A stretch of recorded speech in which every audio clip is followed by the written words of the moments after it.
नमस्कार। आज हम एक बड़ी ही रहस्यमयी कहानी पर गौर करने वाले हैं, राजा भोज के जमाने की।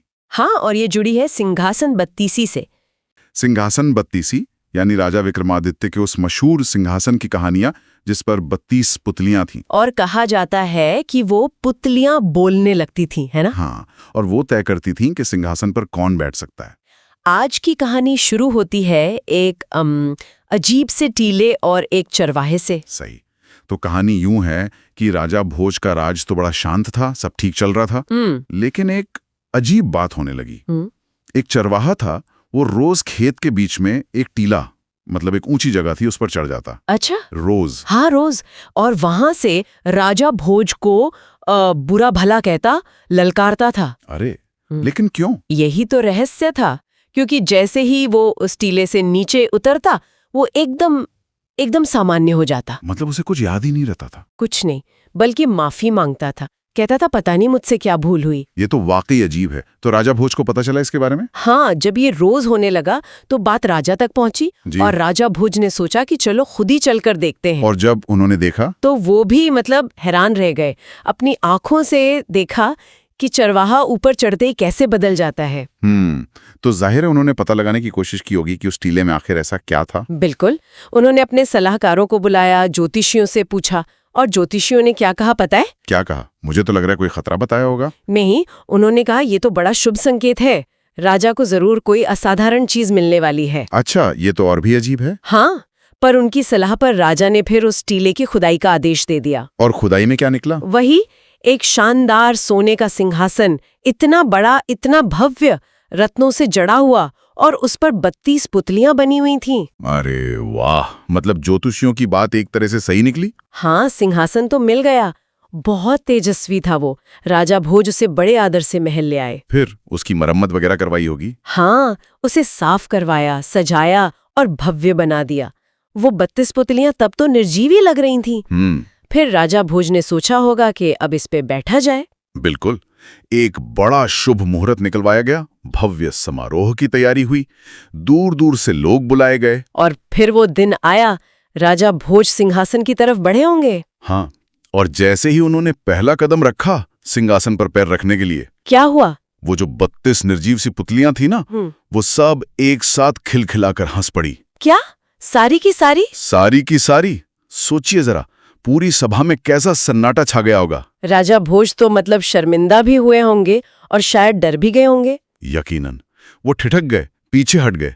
उन्हें समझ आ गया कि ये कोई मामूली आसन नहीं है। फिर उन्होंने हिम्मत करके पूछा होगा पुतलियों से। हाँ, पूछा, तुम सब क्यों हंसी? क्या मुझ में कोई कमी है जो मैं इस पर नहीं बैठ सकता? तब क्या जवाब मिला? तब पहली पुतली, जिसका नाम रत्न मंजरी था, वो सिंहासन से बाहर आई।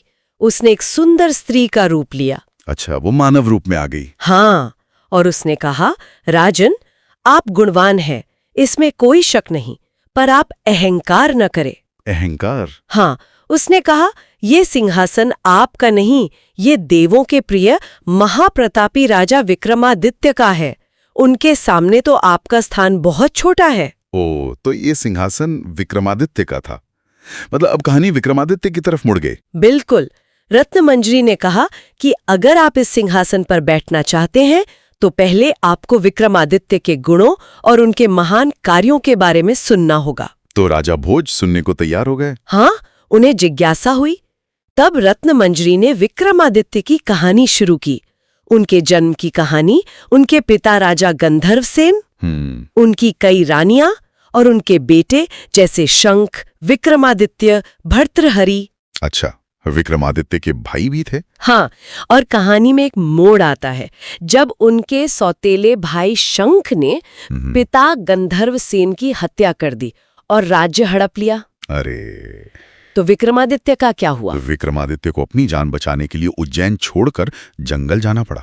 और शंख ने उन्हें वहां भी चैन से नहीं रहने दिया होगा। नहीं, शंख ने एक तांत्रिक के साथ मिलकर विक्रमादित्य को मारने का षड्यंत्र रचा। लेकिन विक्रमादित्य बच निकले होंगे। हाँ, अपनी चतुराई और वीरता से उन्होंने न सिर्फ तांत्रिक को मारा, बल्कि उस लड़ाई में शंख भी मारा गया। तो फिर विक्रमादित्य उज्जैन वापस लौटे? हाँ, उज्जैन लौटे और वहां एक बहुत ही न्यायप्रिय और अच्छा शासन स्थापित किया।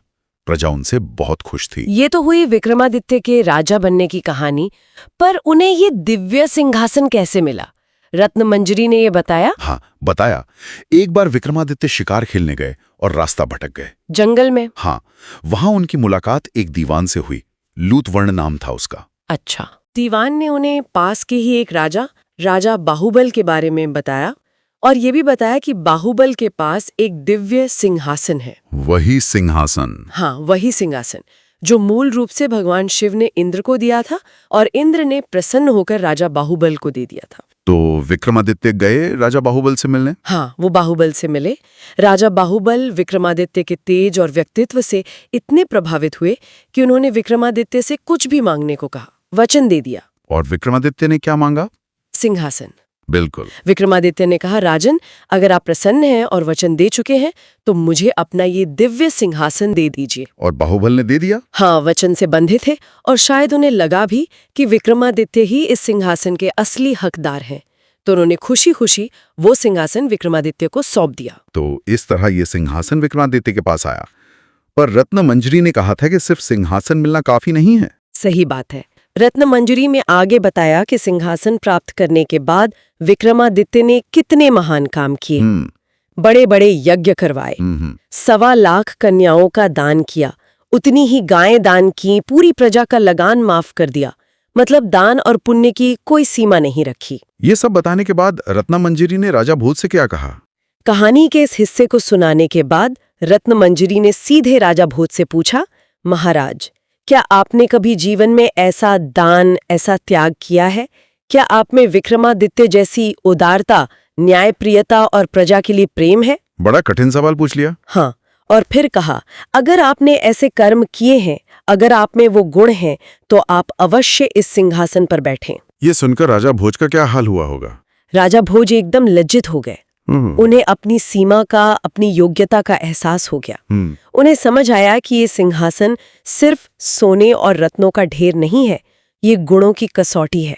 तो उन्होंने उस दिन सिंहासन पर बैठने का विचार छोड़ दिया। जन्म से या पद से, या फिर विक्रमादित्य की तरह न्याय, दान, प्रजा के प्रति कर्तव्य जैसे गुणों से। सही बात है। ये सोचने वाली बात है कि आज के समय में भी एक अच्छे लीडर के लिए कौन से गुण सबसे जरूरी हैं?